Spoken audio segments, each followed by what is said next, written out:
अस्सलाम वालेकुम रहमतुल्लाहि व बरकातुहू। Welcome to the MDCAT edge platform. Dear students, जैसे कि आपको मालूम है, हम ना एमसीक्यूज़ जो है ना अपलोड करने का सिलसिला शुरू किया हुआ है। तो आज जो आप लोगों के एमसीक्यूज़ होंगे वो होंगे इलेक्ट्रोमैग्नेटिज्म के। ठीक है, इलेक्ट्रोस्टैटिक के भी मैंने एमसीक्यूज़ अपलोड कर दिए, करंट इलेक्ट्रिसिटी के भी मैंने अपलोड कर दिए हैं।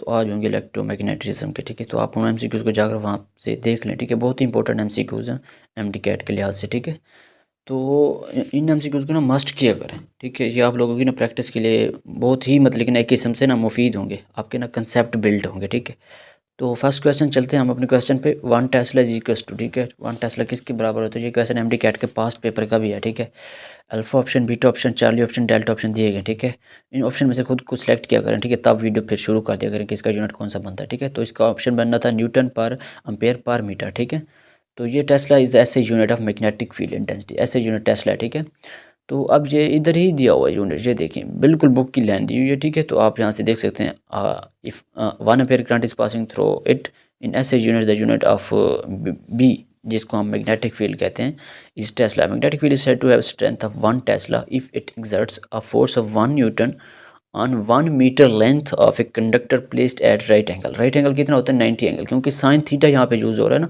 तो साइन 90 आपको पता है 1 के बराबर होता है। ठीक है, तो इस चीज़ को याद रखना। अब क्वेश्चन सेकंड है, if the number of turn become double but length remain the same then magnetic field in the, ठीक है, सोलिनॉइड बिकम, अब क्या हो जाएगी? हाफ हो जाएगी, डबल हो जाएगी, 4 टाइम हो जाएगी, या 0 हो जाएगी? तो ये हो जाएगी डबल। अभी आपके सामने एक्सप्लेन किया जाएगा। ठीक है, magnetic field strength is directly proportional to the number of turns. ठीक है, नंबर ऑफ टर्न के ये डायरेक्टली प्रोपोर्शनल, आपने पढ़ा होगा एम्पेयर सर्किट लॉ। ठीक है, उसके मुताबिक magnetic field strength inside a solenoid is equal to B is equal to mu naught N I. ठीक है, तो ये देखें एन, ठीक है, नंबर ऑफ टर्न्स को ज़ाहिर कर रहा है, और an overall number of turn per unit length को ज़ाहिर करता है। ठीक है, तो ये देखें number of turn per unit length और नंबर ऑफ टर्न्स उसके ना डायरेक्टली प्रोपोर्शनल, यानी स्मॉल एन था उसके साथ डायरेक्टली प्रोपोर्शनल था। ठीक है, next question, which of the following particle move in a magnetic field undeflected? कौन सा पार्टिकल अनडिफ्लेक्टेड मूव करता है? ठीक है, जिस पे फोर्स नहीं लग रही होगी, जिस पे कोई चार्ज नहीं होता, वो अनडिफ्लेक्टेड होगा। तो न्यूट्रॉन ऐसा है जिस पे कोई चार्ज नहीं होता, ये अनडिफ्लेक्टेड पास करता है। ठीक है, मैग्नेटिक फील्ड में से। ठीक है, तो बाकी तो सब पे चार्ज होता है, इलेक्ट्रॉन पे भी चार्ज होता है, अल्फा पार्टिकल भी चार्ज होता है, प्रोटॉन भी, उस पर भी चार्ज होता है। ठीक है, तो ये अगर चार्ज पार्टिकल हम ना पास करेंगे तो ये किसी न किसी डायरेक्शन में डिफ्लेक्ट हो जाते हैं। ठीक हो गया, तो लेकिन अगर हम इन्हें ना 90 एंगल पे ना इसे पास करवाएंगे मैग्नेटिक फील्ड, तो ये सर्कुलर जाएगा। ठीक है, ये 4 पास्टुलेट थे, 4 किस्म के नुकात थे, आप उनको बुक से ज़रूर रीड कीजिएगा। Next question, the unit of magnetic flux is, वो कौन सा यूनिट है? वेबर। ठीक है, मैग्नेटिक फ्लक्स का यूनिट क्या है? Weber. The magnetic flux is define as a, ठीक है, अब मैग्नेटिक फ्लक्स की डेफिनेशन क्या है? इज इक्वल टू, यानी ये डॉट प्रोडक्ट है किसका? मैग्नेटिक फील्ड इंटेंसिटी का और एरिया का। ठीक है, तो इस चीज़ को याद रखना। तो वेक्टर एरिया, ये जो एरिया है ना, ये वेक्टर एरिया, ये सरफेस एरिया इस्तेमाल नहीं हो रहा, इस चीज़ को भी याद रखना। वेक्टर एरिया का डॉट प्रोडक्ट होता है। ठीक है, स्केलर या डॉट प्रोडक्ट होता है। अब यूनिट ऑफ इसका देख लें, मैग्नेटिक फ्लक्स का देख लें, तो जो जो यूनिट मैग्नेटिक फील्ड इंटेंसिटी और जो यूनिट जो एरिया है उसका होगा, ये उसका मजमू ही तो होता है। ठीक है, तो ये सारे के सारे यूनिट्स आप लोगों के सामने दिए गए। ठीक है, तो इसका यूनिट क्या होगा? वेबर। वेबर किसके बराबर होता है? टेस्ला मीटर स्क्वायर के, और टेस्ला मीटर स्क्वायर किसके बराबर था? न्यूटन पर मीटर पर एम्पेयर। ठीक है, इस तरह से इस चीज़ को देखें। क्वेश्चन 5 है, the fact that the electric current produce magnetic field was discovered by, ठीक है, जो करंट होता है ना वो मैग्नेटिक फील्ड प्रोड्यूस करता है, ये किसने डिस्कवर किया था? ये ओरेस्टेड था। ये आप पीटीबी की बुक उठाएं या जौन सी भी ना प्रोवेंस की बुक उठाएं, तो फर्स्ट पेज पे उन्होंने लिखा हुआ है, ये सारा का सारा उन्होंने बिल्कुल बुक की लाइन इन्होंने उठाई है। This was Oersted who firstly discovered that the electric current produce, ठीक है, तो ये जो था ना ओरेस्टेड ही था, इसने डिस्कवर किया था। अच्छा, two long parallel wires carrying current in the same direction, ठीक है, अब सेम डायरेक्शन में होगा तो क्या करेंगे? Repel each other, attract each other, remain at rest, या स्टार्ट रोटेटिंग। तो ये क्या करती हैं? ये इंपॉर्टेंट क्वेश्चन है, एमडी कैट का पास्ट है। ठीक है, जब एक ही डायरेक्शन में जा रहे होंगे तो क्या करेंगे? ये अट्रैक्ट करेंगे। अट्रैक्ट क्यों करेंगी? क्योंकि जब ये एक जाते हैं ना तो इनकी ना जो मैग्नेटिक फील्ड होती है ना वो ओपोजिट हो जाती है। ठीक है, अब जब ओपोजिट हो जाती है तो ये एक दूसरे को ना अट्रैक्ट करते हैं। हम तो ज़हनी तौर से ना सोच रहे होते हैं अगर एक ही जा रही हैं तो नेगेटिव चार्ज दूसरे को रिपेल करेंगे, यानी हम सोचते हैं कि ना इलेक्ट्रॉन की वजह से करंट जाता है ना, तो हम सोचते हैं करंट इलेक्ट्रॉन तो एक दूसरे के सामने आ रहे हैं, इस वजह से रिपेल करेंगे।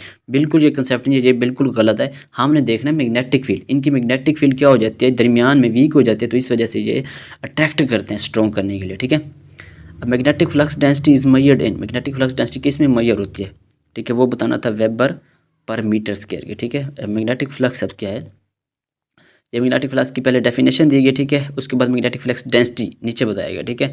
तो बी एक कोस थीटा होता है। अब हमने मैग्नेटिक फ्लक्स डेंसिटी यहाँ से निकालना है, ठीक है।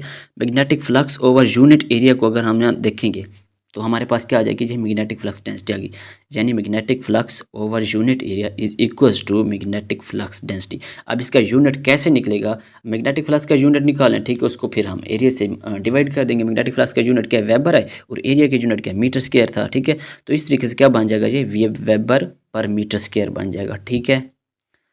A charge moving perpendicular to magnetic field experience force, ठीक है, एक चार्ज है जो परपेंडिकुलर मूव कर रहा है तो वो क्या फोर्स करेगा, मैक्सिमम फोर्स करेगा, मिनिमम मैक्सिमम करेगा। मैंने पहले बताया था साइन थीटा जहाँ पे यूज होता है साइन 90 है, ठीक है। तो ये देखिए जब साइन 90 है तो इसका मतलब साइन 90 किसके बराबर होता है, 1 के बराबर। तो ये मैक्सिमम फोर्स ना क्या करेगा, फील करेगा। जब ये मैक्सिमम फोर्स फील करता है ना, हर साइड से इसे मैक्सिमम फोर्स लग रही होती है, तो ये पार्टिकल सर्कुलर मूव करना शुरू कर देता है, ठीक है, मैग्नेटिक फील्ड में। तो ये इस बात को याद रखना, ठीक है। लोरेंटिज फोर्स का भी यही काम होता है, ठीक है। लोरेंटिज फोर्सेस आपने पढ़ा होगा, इलेक्ट्रिक फोर्स और मैग्नेटिक फोर्स जब दोनों एक ही वक्त में साइमल्टेनियसली एक्ट करते हैं तो इनके नतीजे में जो फोर्स बन रही होती है वो लोरेंटिज फोर्स होती है, ठीक है। और ये लेंजेज लॉ में आप लोगों ने पढ़ा होगा, ठीक है। तो F is equal to q v B sine theta, ठीक है, क्यू वी भी साइन 90 है, तो साइन 90 1 के बराबर होता है, तो इस वजह से मैक्सिमम फोर्स लग रही थी। The volume of permeability of free space in S I unit is, ठीक है। तो ये बताना था परमिएबिलिटी, ठीक है।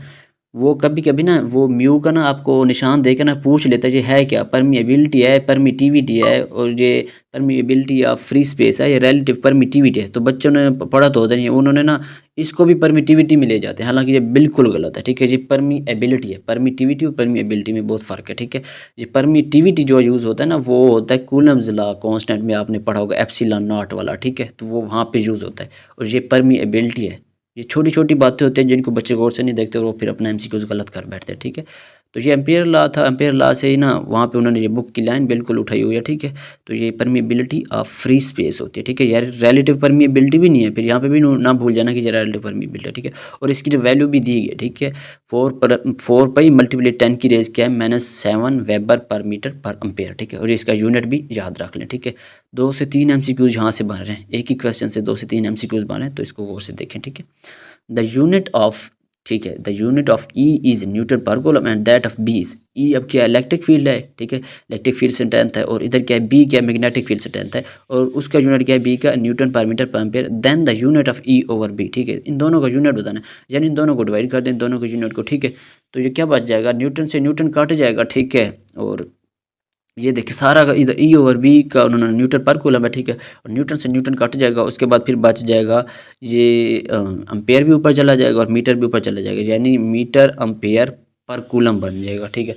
तो जब हम उसको फिर मज़ीद वो करेंगे, मॉडिफाई करेंगे, तो आप लोगों के पास फिर क्या बच जाएगा, मीटर ओवर सेकंड बन जाएगा, क्योंकि कूलम किसके बराबर होता है आपको पता है, एम्पेयर ओवर सेकंड, एम्पेयर से एम्पेयर कट जाएगा, ठीक है।